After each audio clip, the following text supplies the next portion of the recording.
Assalamu alaikum wa rahmatullahi ta'ala wa barakatuh. Nos chers abonnés, bonjour. Inch'Allah la vidéo هذه كي توصلكم تكونوا بصحة جيدة. Donc اليوم راح نهضروا لكم على le compte rendu objectif ou la critique du texte. و justement هزينا بعين الاعتبار لي كومونتير تاعكم وعلى بالي بلي بزاف يستناو في لا برودكسيون اكريت. دونك اليوم ان شاء الله راح نبداو لكم. هذا الفيديو الاول راح يكون عبارة عن فيديو شامل معناتها وش هو لو كونت روندو، وش هما العناصر المكونات تاعو، ومن بعد ان شاء الله راح نقترحوا لكم عدة نماذج وانتوما النموذج اللي يساعدكم ان شاء الله تخدموا به.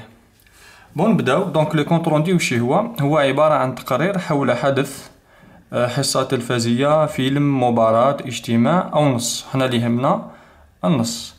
بار اكزومبل انايا بار اكزومبل ما تفرجتش البارحة ماتش دو ليغ دو شامبيون بار اكزومبل، ان ماتش تري امبورطون وما كان. الغدوة هذيك نقدر نلقى اي واحد ونقول له يدير لي لو كونت روندو تاع لو ماتش. هو راح يعاود يحكي لي وش هما الاحداث. بار اكزومبل ان فيلم ثاني كو جي راتي بار اكزومبل، يقدر الشخص هذاك يدير لك لو كونت روندو تاع لو فيلم، قال ها واش صرا في الفيلم هذاك. دونك في النص واش راح نديرو حنايا؟ راح نعاودو نحكيو ونمدو معناتها الافكار المهمه والاساسيه تاع النص.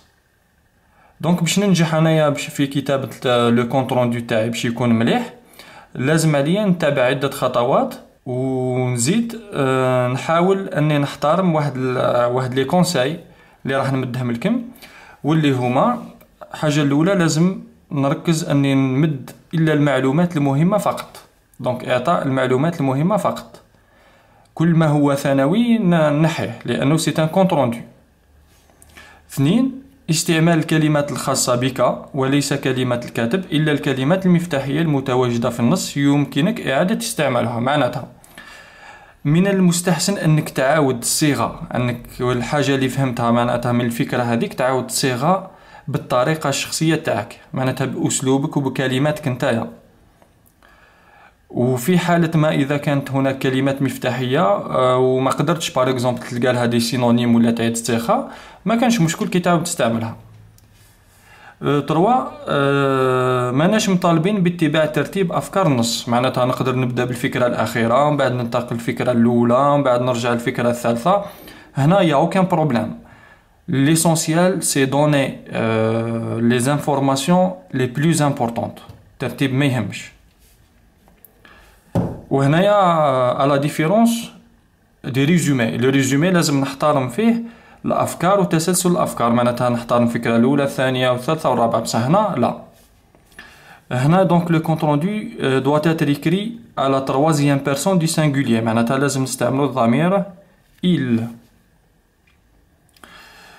وهنا لازم نضيفو الجمل التالية في ملخص النص. دونك هنا لو ريزومي، الفرق بين لو ريزومي اوردينير معناتها ملخص العادي اي لو ريزومي دان كونت روندو، هنا تكمن دونك هنا تكمن يكمن الفرق. هنا لازم نضيفو هذه الكلمات ولا هذه الجمل اللي هي راهي اون فادير اوبليغاتوار، لازم علينا نضيفوها. بار اكزومبل لوتور بارل دو.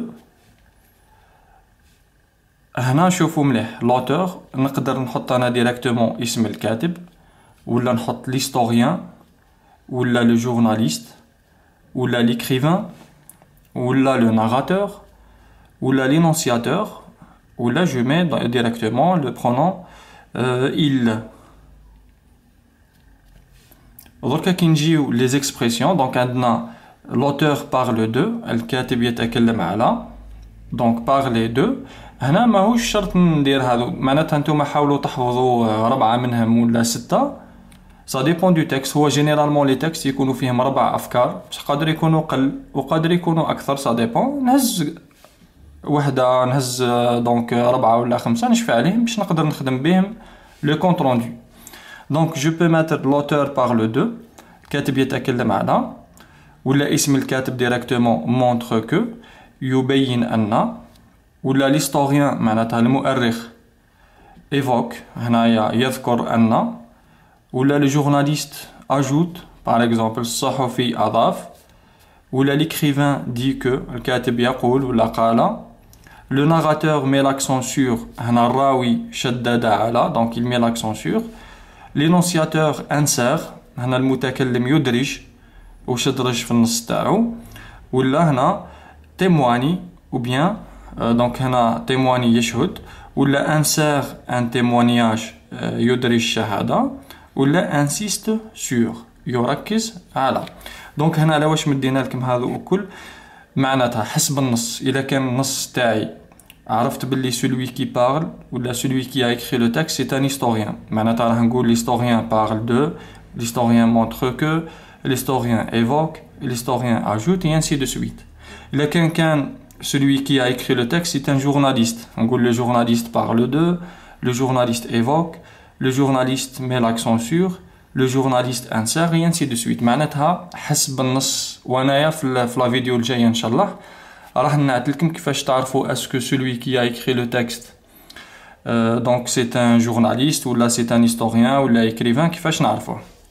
دونك هاد لي زيكسبرسيون هادو خاصه بلو تكست هيستوريك. دركا نفوتو لو تكست ارغيومونتاتيف. هنا راح نقولوا par exemple l'auteur défend ou bien soutient la thèse suivante معناتها يدافع ولا يدعم. هنا كي يكون الكاتب راهو مع معناتها راهو يدافع على الحاجه هذيك معناتها عندنا راي واحد في النص. ولا كي يكون لو كونترار l'auteur dénonce ولا refuse ولا réfute ولا conteste ولا critique. هنا كي يكون الكاتب يندد ولا يرفض ولا يعارض دونك عندنا ثاني راي واحد في النص. هنا في لي دو هادو رانا نحكيو على لو بلان باغ اكوميلاسيون ولا لانفونتير كيما شرحناه في الفيديو اللي فات تاع لو تكست ارغيومونتاتيف. في حالة ما يكون عندنا لو بلان ديالكتيك معناتها يكونوا عندنا زوج آراء في لو تكست لو بور et le contre. دونك واش راح تقول l'auteur aborde le premier point de vue دونك الكاتب تناول الرأي الأول ونحطو الرأي الأول ومن بعد دونك l'auteur annonce la deuxième thèse دونك الكاتب أعلن عن الرأي الثاني ونحطو الرأي الثاني.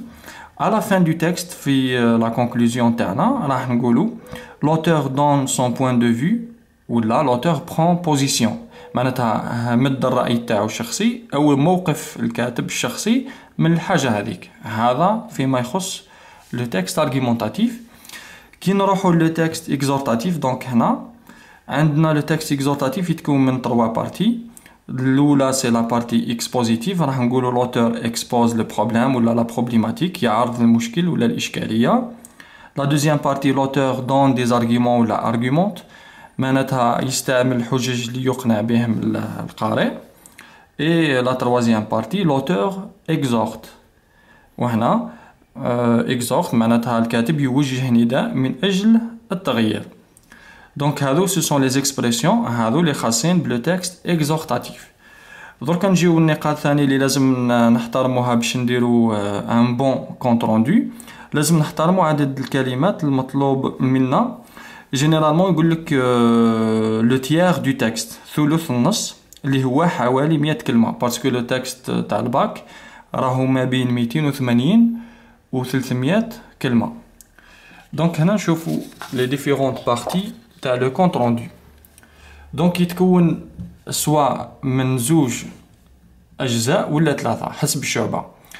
واش معناتها لو كونت روندو كومبورت عندنا لا بريمير بارتي هي لاكروش. لاكروش واش نلقاو فيها؟ نلقاو فيها كل ما يحيط بالنص من عنوان ومصدر وعدد الفقرات وغيرها. سو سون لي زيليمون باراتكستويال. ومن بعد نعطيلكم كيفاش نجبدوهم. La deuxième partie, c'est le résumé. Le résumé, نجبدو منه الأفكار الأساسية المكونة للنص. هنا نحبسو هنا كي نقولو accroche et résumé رانا في le compte rendu objectif. هذا يخص دونك الشعبة العلمية كل الشعب جميع الشعب العلمية نزيدو لهم شعبة آداب وفلسفة. Pour donc la filière langue étrangère نزيدو لهم la troisième partie c'est la partie critique. وهذه واش نلقاو فيها؟ نلقاو فيها النقد دونك فوالا ان شاء الله يكون الفيديو هذا عجبكم. هي عباره سي اون لوسون تيوريك، من بعد راح نفوتو لا براتيك ان شاء الله. سلام. Dans cette nouvelle vidéo, on va vous parler du deuxième projet, c'est-à-dire le texte argumentatif.